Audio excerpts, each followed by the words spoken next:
ॐ विश्वानि देव सवितर्दुरितौ निपरौ सुवौ यद्भद्रं तन्न आसुवौ। मित्रों,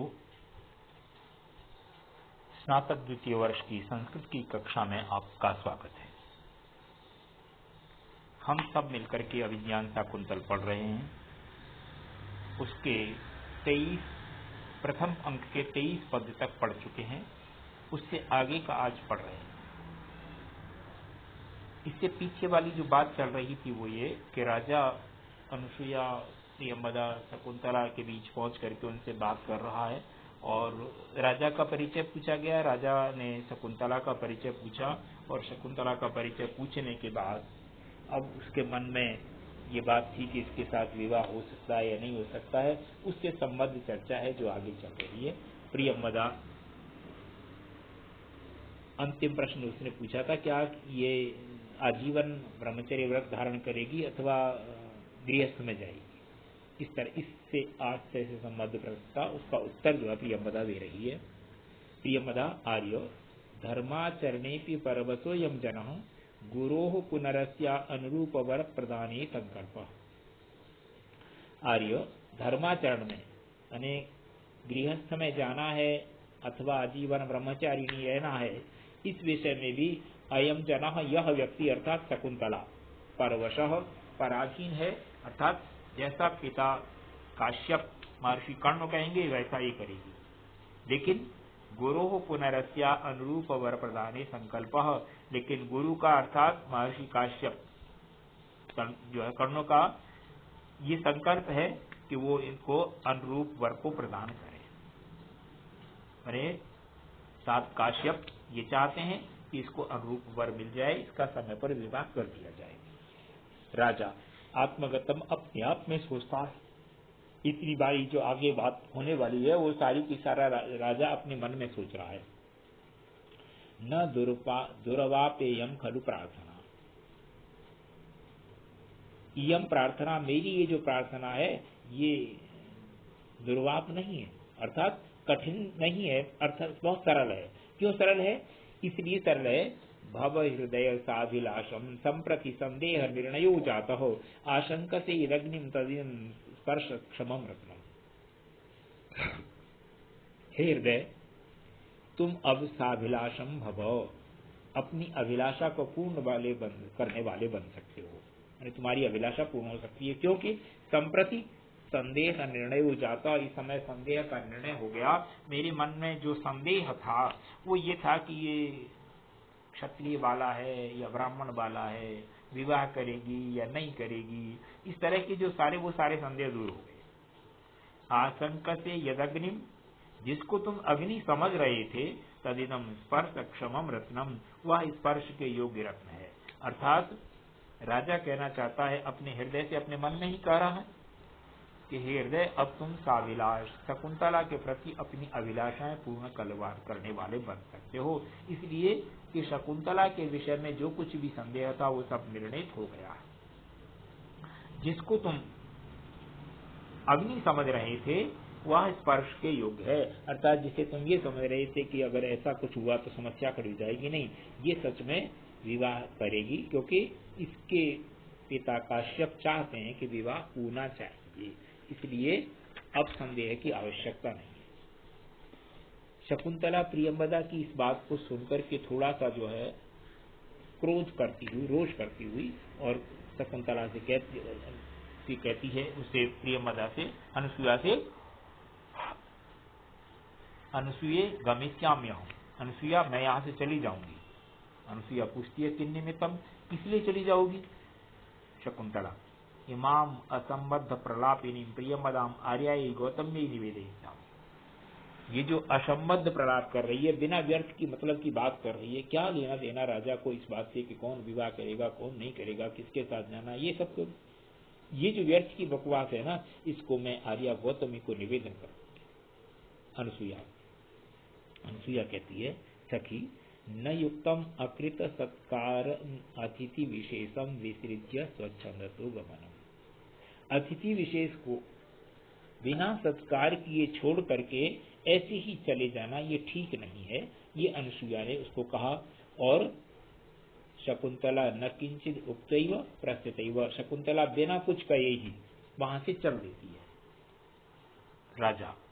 राजा अपने मन में ये सब बातें कर रहा है और ग्रहीतुम इच्छन निगृह्य आत्मानम आत्म ग्रहीतुम इच्छन, राजा शकुंतला जब वहां से चल पड़ी तो उसको पकड़ने की इच्छा करता हुआ और फिर पता नहीं कैसे अपने आप को रोक करके और अपने मन में सोचता है, ओहो चेष्टा प्रति रूपिका कामिनी जन मनोवृत्ति,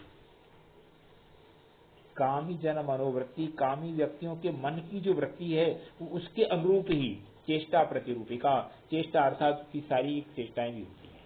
मेरे मन में ये था कि मैं शकुंतला के साथ विवाह करूं और तो वो जैसे ये चली और मैं खड़ा करके चलने लगा। मतलब अभी कोई गया नहीं, लेकिन ये जो बात हुई मन में उसको कह रहा है। और क्या कहता है मन ही मन में, अनुयास्यन मुनितरयाम सहसा विनयेन वारिक प्रशरहो स्थानान अनुच्चलनपि गत्ये व पुनः प्रज्ञवता। अनुयास्यन मुनितनयाम, मुनितनया अर्थात शकुंतला के पीछे अनुयास्यन चलते हुए, सहसा अचानक विनयेन वारित प्रशरहो, विनय के द्वारा अपने आप को मैंने रोक लिया। अपनी शालीनता के कुल परंपरा के अनुसार कि ऐसा नहीं करना चाहिए। स्थानात अनुच्चलन अपि, इस स्थान से बिना चले हुए भी ऐसा लग रहा है मुझे जैसे गत्वे व पुनः प्रतिनिवृत्ता, कि मैं खड़ा हुआ पकड़ने के लिए और फिर रोक करके बैठ गया। तो ये मनोवृत्ति जैसी थी मेरी, शरीर की चेष्टाएं भी वैसी होती हुई दिखाई दे रही हैं और ये जैसे भी है मैं रुक गया। अच्छा रहा, लगता है मुझे कि मैं चला था और वापस लौट करके आ गया। ये बात राजा मन ही मन में सोचता है। शकुंतला प्रियंवदा शकुंतला निरुद्ध, प्रियंवदा शकुंतला को रोक करके कहती है, हला नते युक्तम गंतुम, सहेली तुम्हारा जाना ठीक नहीं है। शकुंतला कहती है थोड़ा सा उसकी तरफ डांटते हुए, जैसे मुंह टेढ़ा करके भौं चढ़ा करके, किन निमित्तम किस लिए, प्रियंवदा वृक्ष से जने द्वे धारयसी में, पेड़ों को सींचते समय पर हम सब लोगों ने तय किया था कि सब जो है ना इतने इतने वृक्षों को पानी देंगे, और मैंने तुम्हारे 2 वृक्षों को पानी दिया है, इसलिए वृक्ष सेचन में तुम मेरे 2 वृक्षों को धारण कर रही हो, अर्थात ऋणी हो। जब तक तुम उनमें पानी नहीं डाल दोगी तब तक मेरा ऋण नहीं चुकेगा, इसलिए यही तावत आओ आत्मान मोचयित्वा ततो भविष्यति, स्वयं को ऋण से मुक्त करके फिर जाओगी। इति बलाद एनाम निवर्तयति, इस प्रकार जो है वो जबरदस्ती शकुंतला को रोक लेती है राजा। अब राजा स्पष्ट कह रहा है, भद्रे वृक्ष सेचनादेव परिश्रांतामत्र भवतीं लक्ष्ये। भद्रे वृक्ष सेचन, वृक्षों में पानी डालने मात्र से ये थक गई है ऐसा मुझे लग रहा है। क्यों लग रहा है, उसका कारण बताता है। स्रस्तांसौ अतिमात्र लोकित तलौ वाहु घटो क्षेपणाौ, अद्यापि स्तनवे पथुं च नयति श्वास प्रमाणाधिकौ, स्रस्तं कर्णशिरीसरोधि वदने घर्माम्भसां चालकं, स्कन्धे स्रंसिनिचैकहस्तयमितौ पर्याकुलौ मूर्धज, स्रंस्तौ अंशमात्र लोहित तलौ, स्रंस्तौ माने कंधे, अतिमात्र संस्तौ कंधे, अतिमात्र लोहित तलौ, बहुत अधिक लाल पड़ गए हैं भुजे, जिसके बाहु भुजाएं, घटोत्क्षेपणात् घड़े को उठाने के कारण से, यानी घड़ा जो उठाया है उससे कंधे झुके हुए हैं। स्रस्तांसौ, स्रंस्त अंसौ, अंस माने कंधे, स्रंस्त माने झुके हुए, तो कंधे झुक गए हैं वजन उठाने से, और हथेलियां लाल पड़ गई हैं क्योंकि हथेलियों में पकड़ा हुआ था ये वजन उठाने की, घड़े को उठाने के कारण से। और दूसरा, अद्यापि इस समय भी स्तनवे पथुम जनयति श्वास प्रमाणाधिकः, मेहनत करने से बार बार घड़ा उठा कर ले जाना डालना, उससे जो है ना थोड़ा परिश्रम हुआ है तो श्वास प्रमाणादिक, प्रमाण से अधिक श्वास प्रश्वास चल रहा है, उसके कारण से वक्षस्थल जो है ना कांप रहा है। इस समय भी स्तनों में कंपन दिखाई दे रहा है। त्रंस्तम कर्ण शिरीष रोधि वदने घर्माम्बशाम जालकम। कर्ण शिरीष रोधि, कानों में पड़े हुए जो फूल हैं उनको रोधी माने रोकने वाला, घर्माम्बशाम जालकम, पसीने का जाल, बदने श्रंस्तम, बदन पर जो है ना रुक गया है।